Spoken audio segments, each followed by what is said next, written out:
So today we have discussed about the emergency conditions, means हम कुछ emergency conditions हैं उनके बारे में डिस्कस करते हैं। emergency ट्राइएज, प्राइमरी सेकेंडरी, जो भी प्राइमरी एंड सेकेंडरी सर्वे है और उनमें डिफरेंस क्या है, प्रिंसिपल्स इमरजेंसी के क्या है, वो सारी चीजें हमने देख लिया था। एंड देन मैंने जो पीपीटी शेयर करा है उसमें आपको सारी चीजें मिलेंगी।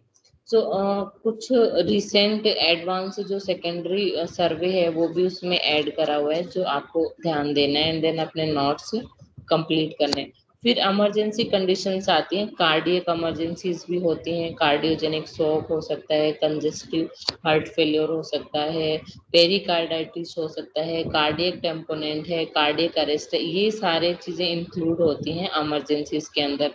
एंड देन ट्रॉमा होता है। ट्रॉमा हमने कल डिस्कस करा था ये थोड़ा बहुत, कि जो बॉडी में वुंड और सोग जैसी जो कंडीशन बन जाती है, सडन फिजिकल इंजरी कोई भी हो जाती है, उसका रीजन कुछ भी हो सकता है, किसी भी टाइप का वायलेंस है और एक्सीडेंट है।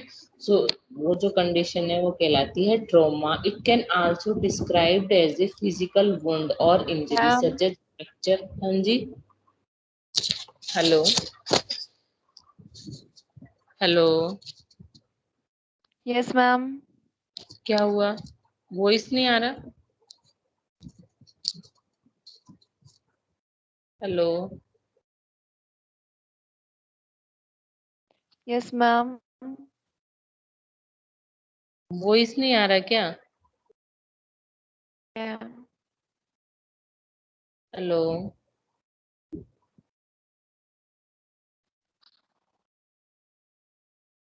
सो हमें डिस्कस करना है ट्रोमा। ट्रोमा क्या है, कैसे कैसे हो सकते हैं, इसकी क्लासिफिकेशन क्या क्या हो सकते हैं। तो फर्स्ट हमें एक्सप्लेन मीन्स डेफिनेशन पता होनी चाहिए। What is trauma? Trauma is a body wound और shock produced by sudden physical injury as from violence or any other accidents. It can also described as a physical wound or injury such as fracture or burn.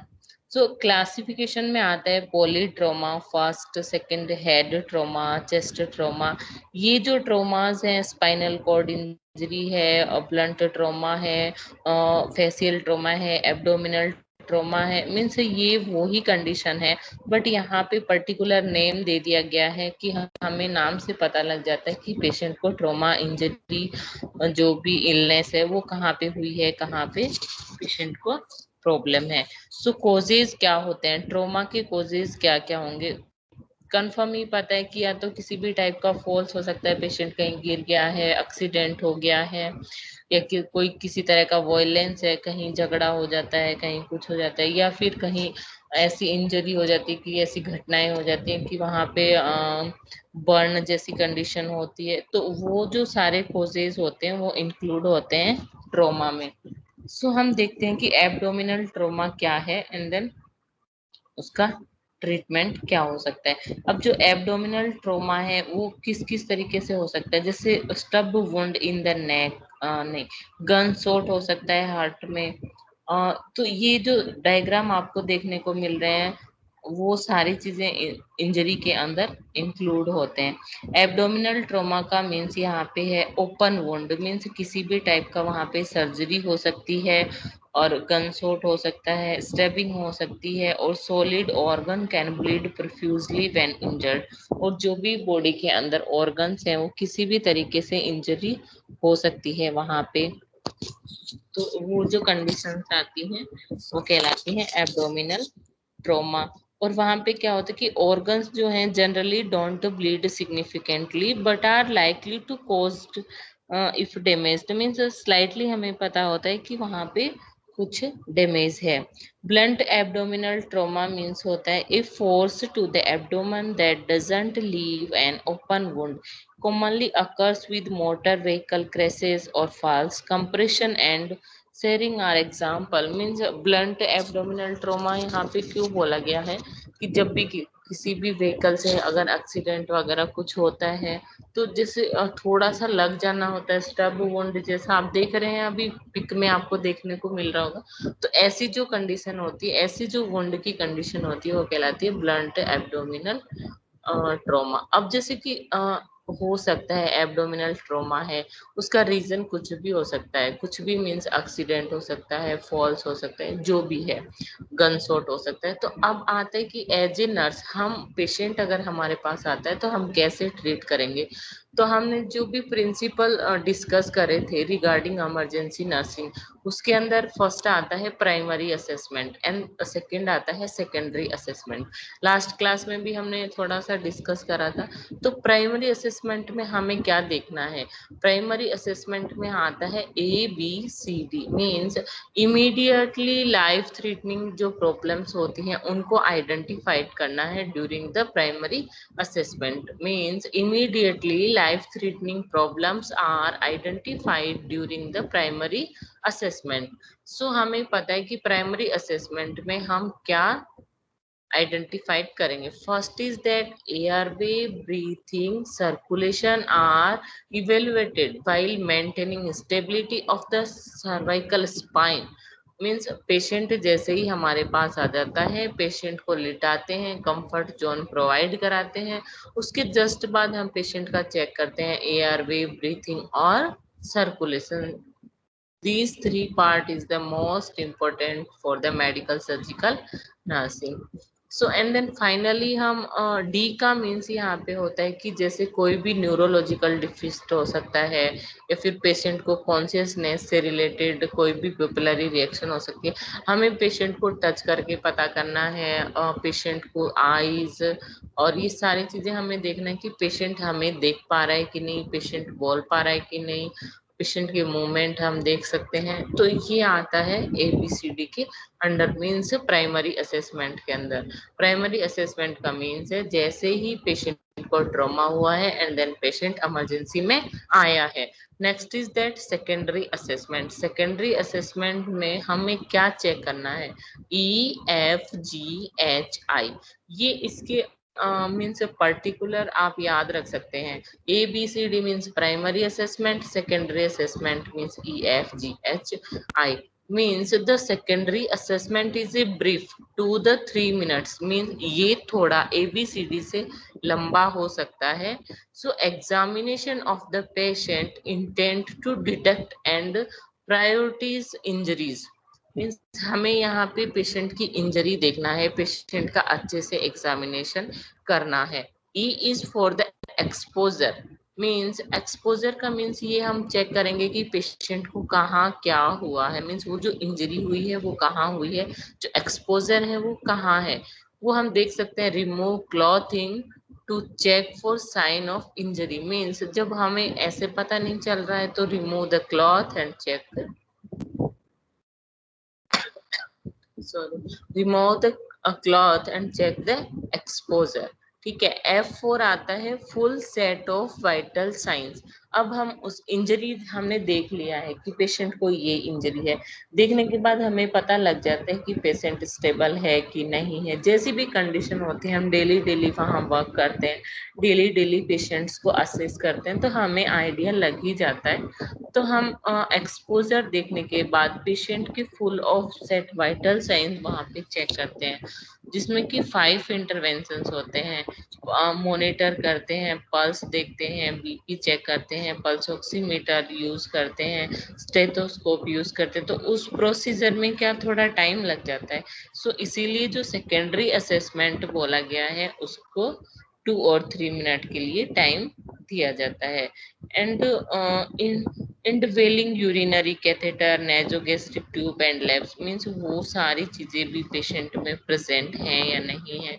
जैसे patient घर में ही होते हैं जिनका treatment चलता रहता है बहुत बारी, जिसको कैथेटर ET2 वगैरह लगा रहता है, ऐसे पेशेंट जब घर में सीरियस हो जाते हैं तो उनको इमरजेंसी में ही लाया जाता है।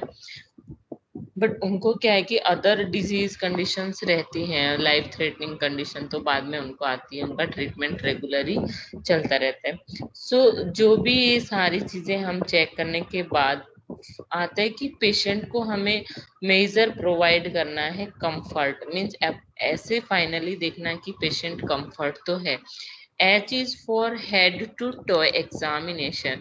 हेड टू टो एग्जामिनेशन का मीन्स यहाँ पे है कि जैसे पाल पेट करना है, परकसन है, अस्कल्टेशन है, वो सारी चीजें हमें देखते हैं। हमें सारा पेशेंट को असेस करना है, टच करके देखना है, मीन्स पेशेंट से भी पूछ लेना है, जैसे पॉसिबल हो सके वैसे हमें सेकेंडरी असेसमेंट कलेक्ट करना है। आई फोर आता है इंस्पेक्ट द बैक।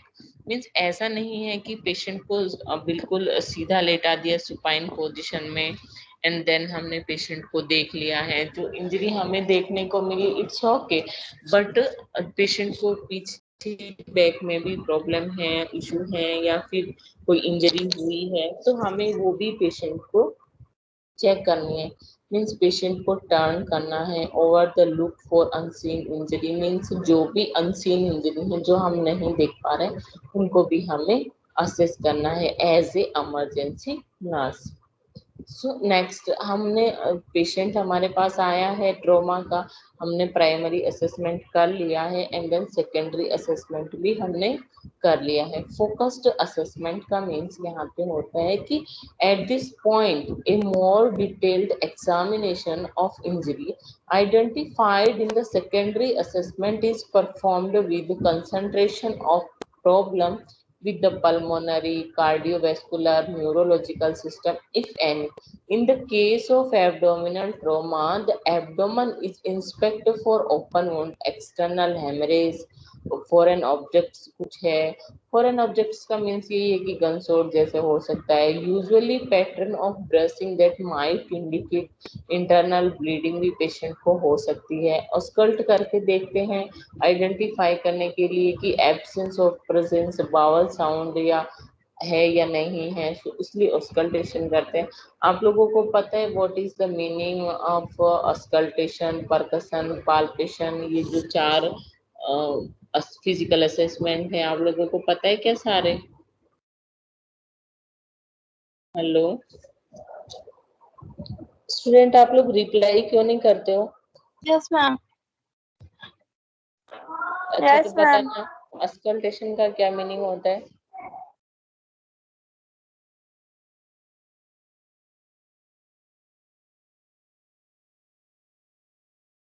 बताया नहीं या तो आप लोगों को नहीं क्लास नहीं पता लेना? मैम। हम्म, जैसा आता है वैसा बताओ ना। मैम पता ही नहीं। हम्म, मैम क्वेश्चन क्या था, एक बार रिपीट कर देंगे? अरे ऑस्कल्टेशन, परकशन, पाल्पेशन, इनका मीनिंग क्या होता है? मैम ऑस्कल्टेशन का मतलब होता है जो हम स्टेथोस्कोप से साउंड सुनते हैं ना, हाँ हाँ। हार्ट का जो लब साउंड और S1 S2 साउंड जो सुनते हैं हाँ, वो होता है। और पाल्पेशन का मतलब होता है कि हम फिंगर से पाल्पेट करते हैं, ऑर्गन का साइज देखते हैं उसका, हम्म, अगल बगल पाल्पेट करते हैं। और परकशन का होता है कि हम क्या कहते हैं, ऐसे पाम से उसको ऐसे मतलब टैप टैप करके देखते हैं ऑर्गन के ऊपर कि कुछ ऐसा कुछ फील्ड वगैरह तो नहीं हुआ, फिर कुछ ऐसा। और अस्कल्ट हम्म, क्या कहते हैं, इंस्पेक्शन का मतलब होता है मैम ऑब्जर्वेशन, जो हम विजुअली ऑब्जर्व करते हैं पेशेंट को। हाँ हाँ ठीक है। ये स्टूडेंट बाकी रिप्लाई क्यों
डिस्कनेक्ट हो गया था ऑटोमेटिक।